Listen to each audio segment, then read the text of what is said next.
You know, in English, our family words are pretty simple, right? We have aunt, uncle, cousin. But in Mandarin Chinese, it's a whole different ballgame. The words for family are like this incredibly detailed map that shows you exactly how you're related to someone.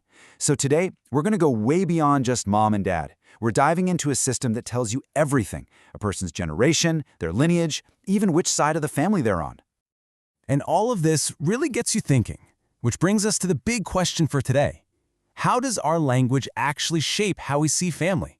I mean, think about it. The words we're about to look at, they're not just random labels. Oh no. They're packed with centuries of cultural values. They spell out a person's place, their generation, and even what's expected of them. So let's keep that question in the back of our minds as we go through this. All right, Section 1. The family tree expands, meeting the relatives. Let's just jump right in and start with a family tree. We'll kick things off with the older generation, and then we'll see how all these words branch out to cover younger relatives and even in-laws. So let's start way at the top of the tree with the great-grandfather. In Mandarin, that's Zheng Zu Fu, pronounced Zheng Zu Fu. And what's so cool is that the characters themselves tell you a story. See that character Zu? That means ancestor, and Fu means father. So it's not just a word, it's a description that puts him right at the head of the family line. It's built right in. And you guessed it, for the great-grandmother, the pattern just continues. It's 曾祖母 or 曾祖母. It's so logical, it's beautiful. You literally just swap out the character for father and pop in mu, which is mu for mother. This kind of systematic building block approach is a huge part of how these family terms work. Okay, let's jump down a few generations now. In English, nephew is, well, it's just nephew, right? Super simple. But in Mandarin, it's a whole different story. It really matters if he's your brother's son or your sister's son. The term you see here, wai sheng or wai sheng, is only for your sister's son.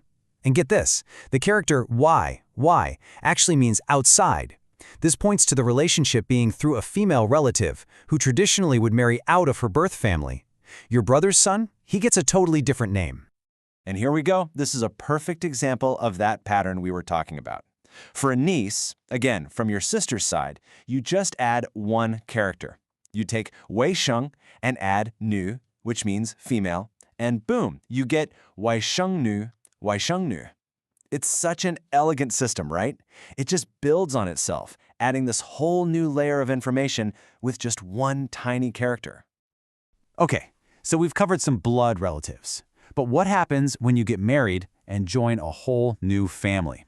Well, this is where the language gets even more specific. It's like a built-in guide for how to talk to your new in-laws.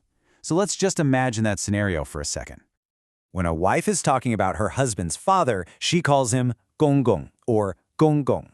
Now, this is not just a general word for father-in-law. No way. It is exclusively for the husband's dad. What she calls her own dad is completely different. It just goes to show how the language maps out every single relationship with total precision. And it's the same deal for the mother-in-law. A wife calls her husband's mother po po, pronounced po po. And using these very specific terms, gong gong and po po, isn't just about getting it right. It's actually a sign of respect. It shows that you understand your new role and your place within this new family structure. So what about siblings-in-law? Let's check it out. A more formal term you might see for a brother-in-law is yin xiong or yin xiong. And again, the characters themselves are super descriptive. The first one, yin, has to do with marriage, and xiong means older brother. So it literally means older brother by marriage. The relationship is baked right into the name itself. And following that exact same logic, a sister-in-law can be called in Mei or in Mei. Once again, you see in for marriage, and this time it's followed by Mei, which means younger sister. You see? The language itself is literally telling you the story of how you're all connected. It's fascinating. Okay, next up. Everyone plays a part, describing family roles. So up until now, we've really been focused on titles, who people are. But Mandarin also has this amazing vocabulary for describing what people do in the family. Let's take a look at some of those words for family roles. So even your birth order gets its own special vocabulary. There are totally distinct words for the eldest child. You've got 长子, 长子for the oldest son, and 长女, 长女for the oldest daughter, and different words for the youngest. The fact that the language focuses on this so much really points to how important those roles were traditionally, with different expectations and responsibilities for each kid.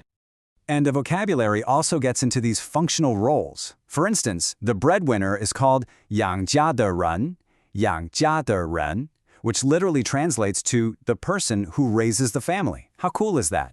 And a common term for a homemaker is 家庭主妇, 家庭主妇. So you see, these aren't just job titles. They're really descriptions of what a person fundamentally contributes to the whole family. All right, let's wrap this up. Section 3, why this vocabulary matters.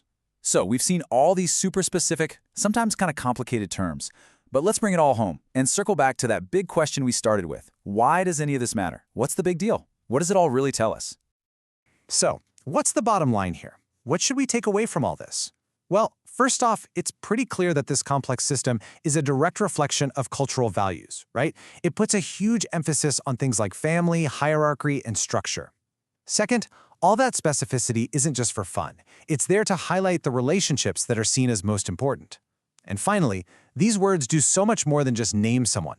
They actually define a person's role and their responsibilities within the whole family ecosystem. And that leaves us with one last thing to chew on. I want you to take a second and think about your own language.